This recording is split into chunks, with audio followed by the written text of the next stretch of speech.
Okay, hello everyone and welcome to our channel Mayank's English classes. And आज की इस video में हम आगे के नए रूट्स ऐड करेंगे हमारी रूट वर्ड की प्लेलिस्ट में। आप ज़रूर नोट्स बना ही रहे होंगे और आपको यूज़फुल भी लग रहे होंगे। कैसे आपको ये वीडियोस लग रहे हैं, नॉलेजफुल हैं, आपकी नॉलेज बढ़ रही है, यूज़फुल है, आप कमेंट करके ज़रूर बताएं। ओके, तो स्टार्ट करते हैं आज का video. Well, most of students जो एक गलती करते हैं वो यही है कि वो ना सुनते हैं, नोट्स नहीं बनाते। तो आप ऐसा मत करना। जो भी स्टूडेंट्स को देखें, अगर आप ईमानदारी से एग्ज़ाम क्रैक करना चाहते हैं तो ज़रूर नोट्स बनाएं एंड टेस्ट करके देखें, मॉक टेस्ट करके देखें, तो आपको डेफिनेटली हेल्प मिलेगी। नोट्स ना बनाने की गलती मत करना। ओके, तो स्टार्ट करते हैं आज का वीडियो। देखो, आज का पहला रूट है हमारा क्रेड। पहला रूट है क्रेड।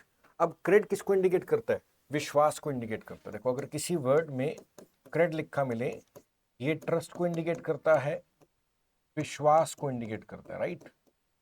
अब देखो, क्रेडिबल का मतलब, देखो ईबल लगने से क्या बन गया? एडजेक्टिव बन गया। क्रेडिबल का मतलब होता है जिस पे यकीन किया जा सकता है, जो भरोसे लायक है, विश्वसनीय है, वो क्रेडिबल है। इनक्रेडिबल, जिस पे यकीन ना हो, वो क्या है? Incredible, right. क्रेडिबल का उल्टा क्या बन गया? इनक्रेडिबल बन गया। क्रेडिट का मतलब होता है विश्वास कह सकते हो या श्रेय कह सकते हो। जैसे किसी ने बढ़िया काम किया तो कंपनी ने इसको क्रेडिट दिया, यानी कि श्रेय दिया, राइट। तो विश्वास को भी क्रेडिट बोलते हैं। नेक्स्ट हमारा वर्ड है क्रेडेंस। देखो, ई एन सी ई आ गया तो ये नाउन बन गया। हमें पता है कि किसी वर्ड के लास्ट में ए एन सी ई आ जाए या ई एन सी ई आ जाए, ये क्या होते हैं? नाउन्स होते हैं। ये क्या होते हैं? हमेशा नाउन्स होते हैं। क्रेडेंस का मतलब होता है विश्वास या आस्था।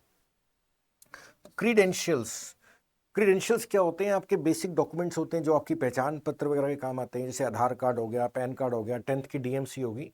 ये आपके क्रीडेंशियल्स एक तरह से, जिससे आपकी पहचान बनती है, आपका विश्वास बनता है, वो आपके क्रीडेंशियल्स है। नेक्स्ट है, अभी हम ये वर्ड छोड़ रहे हैं, फिफ्थ, क्रेडुलस। देखो, क्रेडुलस के लास्ट में क्या आ रहा है? ओजुएस आ रहा है, तो ये क्या बन गया? एडजेक्टिव। और क्रेड किसका रूट है? विश्वास। जो लोग दूसरों पे विश्वास जल्दी कर लेते हैं वो लोग क्रेडुलस होते हैं। जैसे मान लो कि कोई पर्सन है, वो किसी की बात पे बिना रिसर्च किए, बिना कुछ जाने बस विश्वास कर लेता है, तो ये पर्सन क्या है? हिंदी में क्या बोलते हैं? कान का कच्चा। कुछ भी कान में गया तो उसको मान लिया, है ना। खुद का कोई होमवर्क नहीं करते, तो ये लोग क्या है? क्रेडुलस है। क्रेडुलस का मतलब होता है किसी भी बात पे भरोसा कर लेने वाला, किसी की भी बात को यकीन कर लेने वाला। इसी क्वालिटी को क्या बोलते हैं? क्रेडिलिटी। क्या बोलते हैं? क्रेडिलिटी का मतलब होता है सहज विश्वास करने की आदत को क्या बोलते हैं? क्रेडिलिटी। और जो पर्सन होता है वो क्या होता है? क्रेडुलस होता है। नेक्स्ट हमारा वर्ड है डिसक्रेडिट।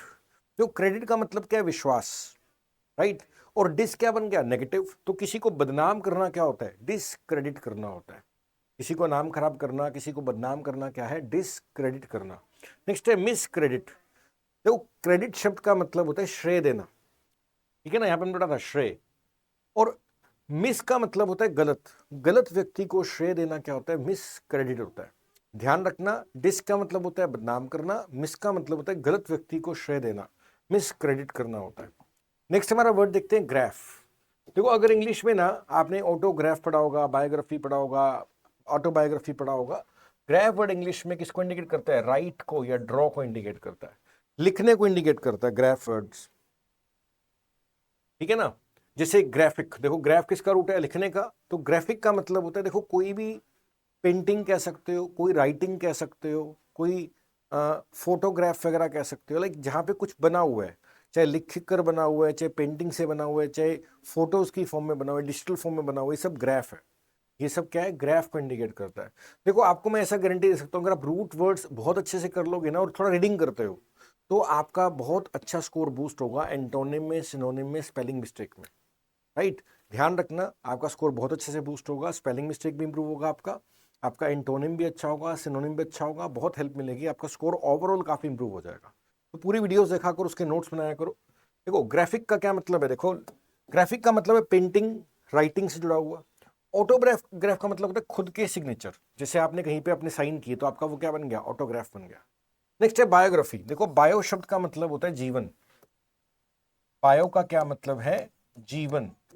ग्राफी का मतलब क्या है? लिखना। तो किसी के जीवन के ऊपर कोई किताब लिखना, जीवन लिखना, वो क्या है? बायोग्राफी है। जियोग्राफी आपको पता ही है, भूगोल को बोलते हैं। जियो का मतलब क्या होता है? पृथ्वी। जियो का मतलब क्या है? पृथ्वी। तो पृथ्वी का जैसे कैसे बनी हुई है पृथ्वी, उसको जानना, भूगोल, वो क्या है? जियोग्राफी है, राइट। फोटोग्राफ, देखो फोटो का मतलब होता है रोशनी। फोटो शब्द इंग्लिश में रोशनी को इंडिकेट करता है। तो रोशनी से बनाई हुई पिक्चर जो हम फोटोग्राफ्स बोलते हैं वो क्या है? फोटोग्राफ है। टाइपोग्राफी, तो ग्राफ क्या है? लिखना। टाइप का मतलब है अलग अलग प्रकार के टाइप्स। आप जब कोई टाइपिंग वगैरह करते हो, जैसे आप वर्ड के अंदर टाइपिंग कर रहे हो तो उसमें फॉन्ट्स होते हैं अलग अलग, है ना? तो वो क्या है? टाइपोग्राफी है। तो लिखने की अलग अलग तरह के तरीके, जिस किसी में फॉन्ट कैसा है, किसी में हेडिंग कैसी है, किसी में अंडरलाइन आती है, वो क्या? टाइपोग्राफी है। कैलीग्राफी, देखो कैली का मतलब होता है सुंदर। कैली शब्द इंग्लिश में इंडिकेट करता है सुंदर को। ग्राफी क्या है? लिखना। सुंदर हैंडराइटिंग को क्या बोलते हैं? कैलीग्राफी। होलोग्राफ, ग्राफ क्या है? लिखना। होलो का मतलब होता है, मान लो कोई दस्तावेज वगैरह साइन किए हो, कोई कागज तैयार किए हो किसी पर्सन के द्वारा, वो उसके होलोग्राफ्स हैं। जैसे मान लो कोई पर्सन है, उसने अपनी विल को तैयार कर रखा है कि मेरी वसीयत है, वो क्या है? उस पर्सन का होलोग्राफ बन गया। ठीक है ना? तो अगर हम कोई दस्तावेज तैयार करते हैं जो किसी ने अपने हाथ से लिखे हो, वो क्या है? उसके होलोग्राफ्स है। नेक्स्ट है सिस्मोग्राफ। देखो इंग्लिश भाषा में सिस्म जो शब्द है ये भूकंप का रूट है। देखो अगर किसी शब्द में सिस्म लिखा मिले ना, तो अगर किसी शब्द में सिस्म लिखा मिले, ये भूकंप को इंडिकेट करता है, राइट? सिस्मोग्राफ का मतलब क्या है? देखो जब भूकंप आता है ना, तो रिक्टर स्केल से ना ग्राफ बन जाता है भूकंप का, कि कितनी तीव्रता का भूकंप था। तो जो ग्राफ जो बनता है भूकंप का, उसको क्या बोलते हैं? सिस्मोग्राफ बोलते हैं। तो वो ग्राफ सबके सब क्या है? लिखने को इंडिकेट करते हैं। ग्राफिक यानी कि लिखना, चित्र, पेंटिंग, राइटिंग से जुड़ा हुआ। Autograph, biography, geography, photograph, typograph, calligraph. Holo का मतलब था खुद के द्वारा लिखे गए दस्तावेज, कागज। सिस्मोग्राफ, भूकंप की जो ग्राफ बनता है उसको क्या बोलते हैं? सिस्मोग्राफ बोलते हैं। देखो नेक्स्ट हमारा वर्ड है जेन। देखो जेन इंग्लिश में ना जन्म को इंडिकेट करता है, कुछ पैदा करने को। जन्म, जेन किसका रूट है? जन्म का, बर्थ का, प्रोडक्शन का। जेन किसको इंडिकेट करता है? जन्म कह सकते हो, कुछ प्रोड्यूस करना कह सकते हो, इन सबको इंडिकेट करता है। शुरुआत के लिए भी कह सकते हो, किसी चीज की शुरुआत के लिए भी क्या लिखा जाता है? जेन लिखा जाता है। जैसे जनरेट करना क्या होता है? कुछ पैदा करना, जनरेट करना। जनरेशन क्या होता है? पीढ़ी। जनरेशन शब्द क्या है? पीढ़ी। जेनेटिक, जेनेटिक का मतलब क्या है? जीन्स, है ना? जीन्स, जेनेटिक्स क्या है? जैसे आपके पेरेंट्स से आपके में क्या क्या क्वालिटीज आई हैं, उसकी स्टडी है वो जेनेटिक्स है। जीनियोलॉजी भी बोलते हैं, जीनियोलॉजी। ठीक है ना? लॉजी का मतलब क्या? स्टडी। जीनियोलॉजी का मतलब है जैसे पूर्वजों से अगली पीढ़ी में क्या क्या गुण आए, वो जो सारी स्टडी है वो क्या? जीनियोलॉजी है। तो जेनेटिक्स भी यही है, इसी से जुड़ा हुआ है कि जीन्स में से ट्रांसफर क्या क्या इन्फॉर्मेशन हो रही है, जेनेटिक्स है, जीनियोलॉजी है। नेक्स्ट हमारा वर्ड है जेन्युइन। देखो जेन्युइन जो वर्ड है ये भी जेन से बना हुआ है। जेन का मतलब होता है शुरुआत, स्टार्टिंग, असली।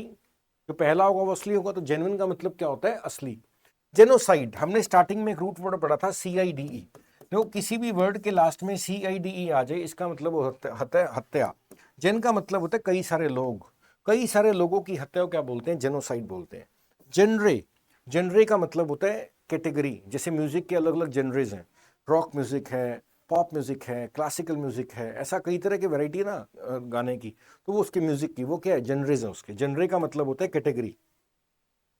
जेनेसिस काफी इंपॉर्टेंट वर्ड है। जेनेसिस का मतलब होता है, देखो किसी चीज का स्टार्टिंग पॉइंट, शुरुआत। जैसे मान लो ये पहाड़ है, ठीक है ना? पहाड़ से नदी निकल रही है, ठीक है ना? पहाड़ से क्या है? नदी निकल रही है। तो ये नदी का क्या बन गया? जेनेसिस बन गया। ये क्या बन गया? नदी का जेनेसिस बन गया। पैथोजन, देखो पैथ का मतलब होता है बीमारी। अगर किसी शब्द में आपको पैथ लिखा मिलेगा, हमने पहले पढ़ा हुआ है, पैथ का मतलब बीमारी को भी इंडिकेट करता है, पैथ इमोशंस को भी इंडिकेट करता है, पैथी। ठीक है ना? तो पैथ यहाँ पे बीमारी है, जिन का जन्म। तो रोग पैदा करने वाला पैथोजन होता है। पैथोजन का मतलब क्या है? रोग पैदा करने, कीटाणु हो सकते हैं, वायरस हो सकते हैं, वो क्या? पैथोजन है। तो पैथ किसका रूट है? बीमारी का रूट है। जन का जन्म देना। तो देखो अभी तक हमने क्या क्या रूट पढ़ लिए? हमने 3 रूट पढ़ लिए इस वीडियो के अंदर। क्रेड, आप कमेंट करके बताना कमेंट का क्या, क्रेड का क्या मतलब था। दूसरा हमने पढ़ लिया ग्राफ, आप कमेंट करके बताना कि ग्राफ किसको इंडिकेट करता है। तीसरा हमने पढ़ लिया जेन, आप कमेंट करके बताना जेन किसको इंडिकेट करता है। और अगर आप इस पूरी वीडियो को देखते हैं तो लास्ट में आप कमेंट करना कि क्रेड से आपको कितने वर्ड्स याद हुए। 2-3 वर्ड्स आपको याद है, एक बार लिखोगे ना तो आपको याद हो ही जाएंगे, राइट? ग्राफ के कितने वर्ड्स आपको याद हुए एंड जेन के कितने वर्ड्स आपको याद हुए, राइट? तो इस वीडियो में इतना ही करेंगे, आगे करेंगे नेक्स्ट वीडियो में। Thank you, have a nice time, good bye.